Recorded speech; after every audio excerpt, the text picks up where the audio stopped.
So overwintering peppers isn't bringing the plant in and having it produce for you throughout the winter. I don't think that I could mimic those conditions that I would get outside in the summer inside my house.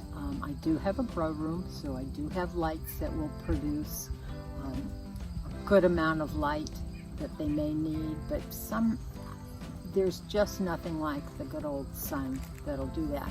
But what overwintering is to bring the plant in and put it in a semi-dormant state. And then on about springtime, you give it proper fertilizer, you give it more intense sunlight or grow lights, and it will start growing and be leaps and bounds ahead of any of those little seedlings that you started in February or March.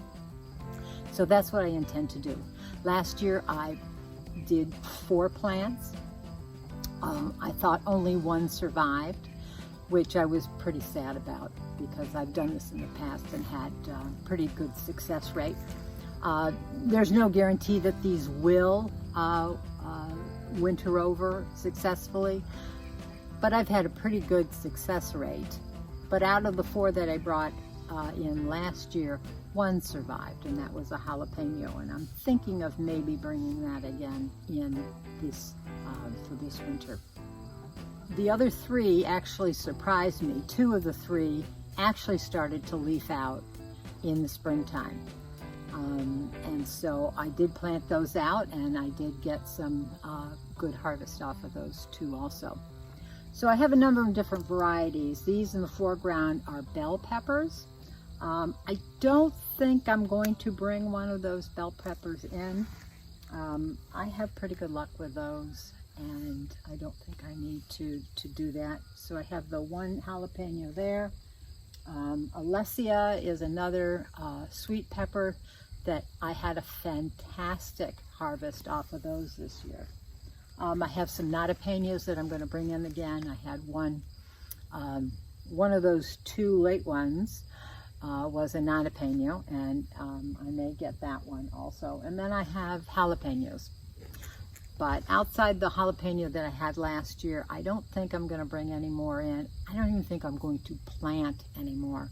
I had such a large harvest of jalapeno peppers this year, and my family, my husband and I, are really, we don't like a lot of spice. A little bit of spice in our salsas and some in the enchiladas and stuff like that is fine with us.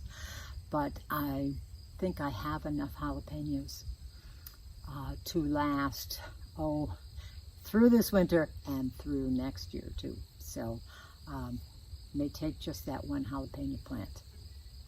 So let me take you down close and show you the procedure of how to get these ready to bring them in for overwintering. Okay, here's a little pepper plant. Pretty good, healthy plant. First of all, you're going to take off any or all of the fruit. You know, whether it is ripe or not ripe. Those are never going to ripen indoors. So a lot of these peppers I've pruned. You can see right here, I did prune this one so it would branch here. Most pepper plants come up here and they form a Y. And then from the Y, they will grow up and have these nodes here. So what I really want to do first is, just so everybody can see, cut off a bunch of the growth way up top, about 1/3 of it, because all of that is not going to stay. Okay, and I think what I'm going to do is dig this up now, and we'll be able to get a better look at it. And I'll show you exactly how we're going to prune this thing down. It's going to be pretty severe, And everybody's going to be saying, ouch. Anyway, we're going to do this. I'm going to grab another, probably this guy next to it. I think this guy might be a very good specimen. And I think this is a Notapeno here. I can tell by the leaves. The leaves on the Notapeno are a little bit more elongated than they are on these, and they actually are a little bit lighter in color. Anyway, once we all do this, it's very important that you label these, because you're not going to be able to tell the difference between one pepper plant and the next. So let me get these dug up. Okay, I dug up 4 plants. This is Alessia, and you're going to want to take as much of the roots off as you can. And my little earthworm friend has got to stay out here. This soil is going to harbor a lot of possible disease, possible insects, things that might harm what you have inside. I'm thinking in particular of fungus gnats and their eggs. So get off as much of this as you possibly can. I'm going to spray it. I think I'm going to spray it with the hose nozzle to get it all out. So I'm going to go ahead and do that to all 4 of these.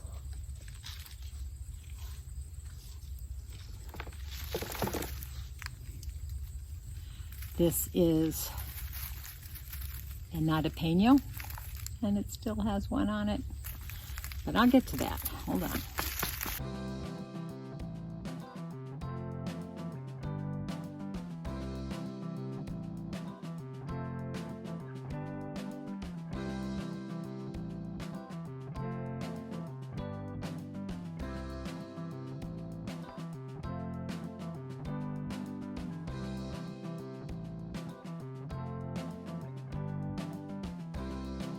Normally I prune out in the garden before I dig them up and bring them in.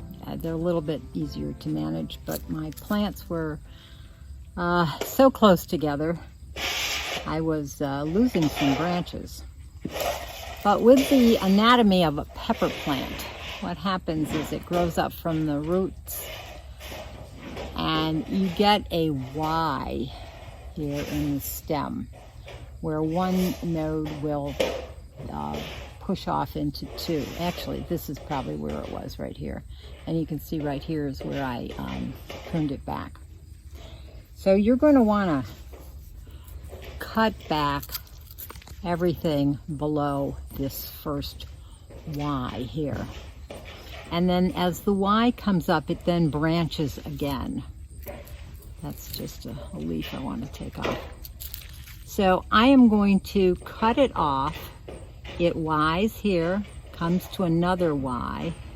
I'm going to cut it off at the first, you can see that, the first node here, just above that first node. And same on this side here. There you go. And here's the other, this little leaf cluster here, that's going to get cut off also. We are actually kind of just scalping this poor little pepper plant. So let's see, we've got one here, and I think I'm just going to leave this here and cut it after the first node here. Cut that foliage off. Now here is the Y that was created when I pinched it here. So I'm going to take it up here to that first node, and this one, you can see that, to that first node. And now I am going to cut back all of this extra foliage. there are a number of nodes on here, and that's where new growth is going to happen. This plant is storing lots of energy in the stem and in the roots to push forth more growth. I'm going to cut that off there also, and that one. Looks pretty severe, doesn't it? This poor plant. But now's the time to replant it and give it some good soil and a little bit of fertilizer. Before we do that, we want to get back to the insect problem here. Even though I don't see anything on here, I'm going to take this and I'm going to spray it. This is my neem oil mixture, and I'm just going to douse the roots with this neem solution. And then you can mix one up in a bucket and then just, set this in there so it just soaks all through. In addition to the roots, I'm going to go up the stem because lots of insects get harbored in those little node areas, those crotches of the branches. And so this is what I am now going to plant up into some new pots for my overwintering. I have to do these other three, and when I'm finished with that, I'll be back and we'll pot these up quickly. Okay, here I'm in the greenhouse. This is the easiest place to do some potting up. I have a nice loose potting soil mix here. Brand new soil. Just opened the bag, so it shouldn't be too much of a... Okay, pot, you don't want it too large because you want to keep those roots a little bit on the more compact side. So I'm going to fill it about 1/3 of the way. I'm going to put a little bit of, and I use Trifecta by M.I. Gardner. I'm going to sprinkle just a wee bit in there. This has, pull off some of those roots there, really pretty long. And get those roots down in there, and then I think maybe I'll cover up that Trifecta a little bit. Okay, so gently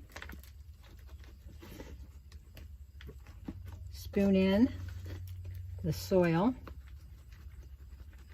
around your pepper plant. You're not going to want to fill it higher than what it was out in your garden. So right there is like the collar of the plant where it meets the soil. So gently, you don't want to break any more roots than you absolutely have to. I kind of give it just a little shake. I'm going to have to give it a nice watering. So some of that soil will then settle down. And then maybe we need to top it again. But there we go, there's one. All right, 4 potted up, and hopefully they will be successful, and I'll winter these over. And they are going to go into my basement. I want them to rest and relax and get over their shock to their system. So in the basement, there's cool temperatures. During the winter time, it doesn't get much above 55, perhaps 60. I'm going to be putting them in a window. It would be an east window, but that east window doesn't get too much light. because the sun is very low in the sky at this time of the year and through the rest of the year and the beginning of next. So cool conditions, a small amount of light, and we want to keep the soil semi-moist, not dry, not sopping wet, just enough to keep those roots hydrated, because they're the ones that are going to be needed to help these plants start leafing out in the springtime. So on about, I don't know, January or February even, I've noticed that they start on their own to start putting off more leafy structures. And so at that time, then I'll take them and put them under grow lights and give them as optimum conditions as I can, so then that they can go out in the garden in late April, early May. So that's my little mini tutorial on overwintering peppers. So if you haven't had your first frost yet, and your pepper plants are still growing, give this a try. If you have a small space, anything where you can give this a try, dig up one of your better specimens, nice and healthy, and give this a try. Just remember the Y that forms, and then another Y up either side of that one. This one didn't have it, but I'll keep coming back to this and give you an update. So thanks for watching this video on overwintering peppers. If you liked it, give me a thumbs up. Comment down below, have you tried this? Have you had good success? I think I've probably had in the range of about a 70% success rate. I always bring at least 2 in. And so let me know. And until the next time that we can go digging in the dirt, happy gardening. Bye.